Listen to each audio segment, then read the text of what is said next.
Hello and welcome to Next Week Now, the only news source that knows the future and worships the squid. Accept our predictions as truth and join our cult of the squid worship. And now, for next week's news. Our first story tonight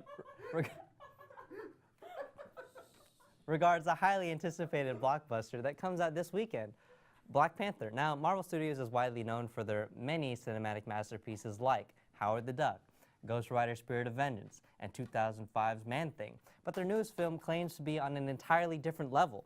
Black Panther is being regarded for its representation of African Americans, even though Denzel Washington isn't in the cast. However, when audiences enter the theater en masse, ready to watch another action-packed Marvel film, they'll be shocked to see it's just a Black Panther.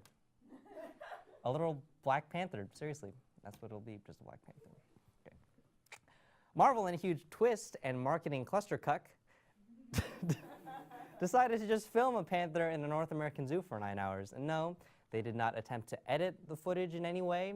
It's just straight up a 9-hour documentary without narration or camera movement or visuals or production value, apparently.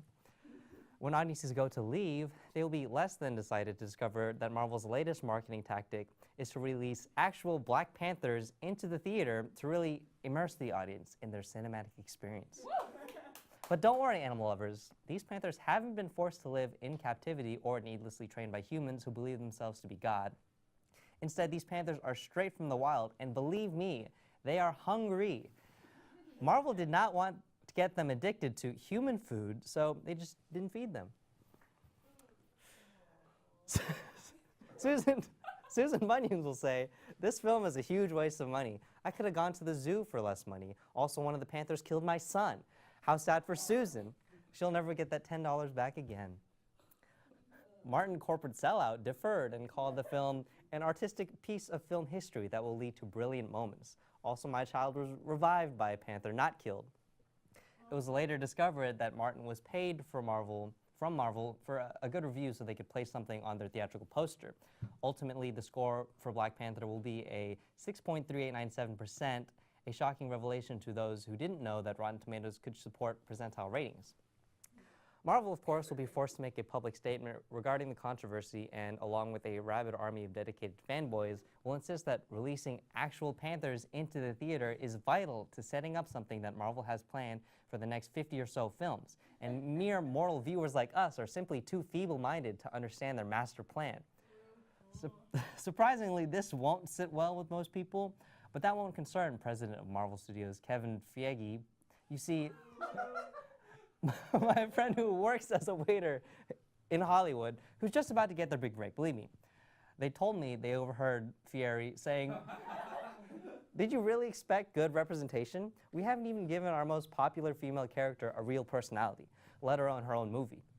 Meanwhile, my friend at work, who once cried while watching DreamWorks Over the Hedge, said to me, "You don't even understand the repercussions of this movie. 37 movies down the line, they'll be able to bring cats more dominantly into the universe, and it's going to lead to..." And that's when I no longer cared. It seems that we all have simply put too much faith into a cinematic universe that is only now producing a film featuring a minority lead character, unless you count ducks as minorities. Let's move on. As most of you know, probably, after Donald Trump went to France's Bastille Day celebrations, he decided that he wants to have the United States have its own military parade. While many people might see this as a waste of taxpayer money that might be better spent on researching how to make army hats that actually fit on the heads of our soldiers, I see this as a very progressive stance for his administration. Now, you might be wondering, Ethan, how is it progressive of him when he wants to ban transgender citizens from joining the military? Or, Ethan, how is it possible to move military equipment all the way to Washington, D.C. from all across the country? Or, Ethan, when are you going to pay your child support? I'll answer 2 of these questions now. So, Trump first needs to figure out how to bring all of the U.S. military equipment to D.C., preferably without spending too much taxpayer money. Luckily, Trump has a secret weapon: gay people. Now, we all know that gay people are just scientifically stronger than the straights. That's just basic biology. So, Trump just needs to trick all of America's gay people to carry all of the military equipment to D.C. without paying them. His plan: Trump is going to announce his national parade through a Facebook event. Why? Well, Did you expect him to trust the news to put out the word? But here's the thing, Trump will accidentally label the parade as a gay pride parade. In the description, he'll ensure that everyone needs to know that the parade is BYOB. Bring your own bombs and other military stuff, maybe some tanks and some guns, you know, that would be great. You know, BYOB. Once every gay American falls for the trap, they'll invade every military fort in the United States and carry all of the weapons to D.C. When they start marching with the weapons, Donald Trump will officially become the least homophobic person you've ever met. Now, I know what you're probably thinking. Ethan, gay people will never fall for the Facebook invite. Or Ethan, gay people aren't just going to randomly invade military forts to steal weapons. Or Ethan, you're 3 months behind on child support and the court won't wait much longer. To that I say, the military parade will fall on this Wednesday, which is National Sticky Bun Day. If Trump promises the parade will provide free sticky buns, I mean, who's going to turn down some free sticky buns?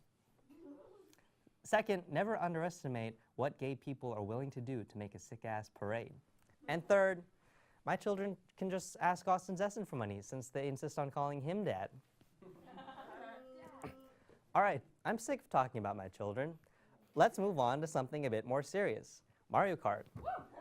Last week, Nintendo announced that the ever-so-infamous Mario Kart franchise will be coming to the iPhone. Yeah, I know.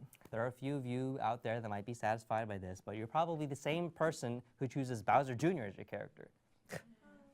Instead, real Mario Kart fans and feminists like me are woke enough to choose Princess Peach whenever we play Mario Kart with the boys so as to increase female representation within the game. That's right. And it's fans like us who are more excited about their upcoming announcement, Mario Kart Furious Game of the Year Edition 500 Platinum Golf Simulator Ultra.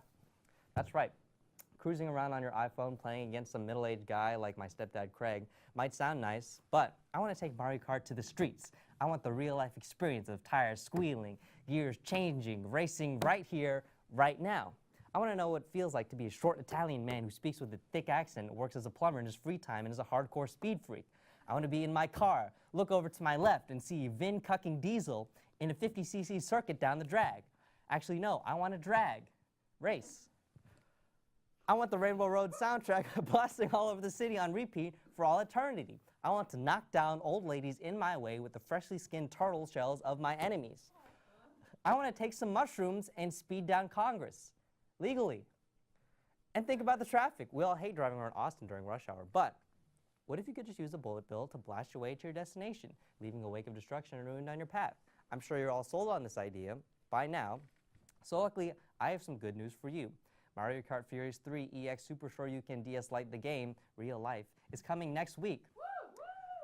Okay, no, it's not an official release, and yes, partaking in the game will get you arrested, but it's so much fun, so much fun. Be sure to let your friends and family know that you love them, because everyone's a player once they hit the streets. And this time, there won't be a cloud man to pick you up once you fall off the road.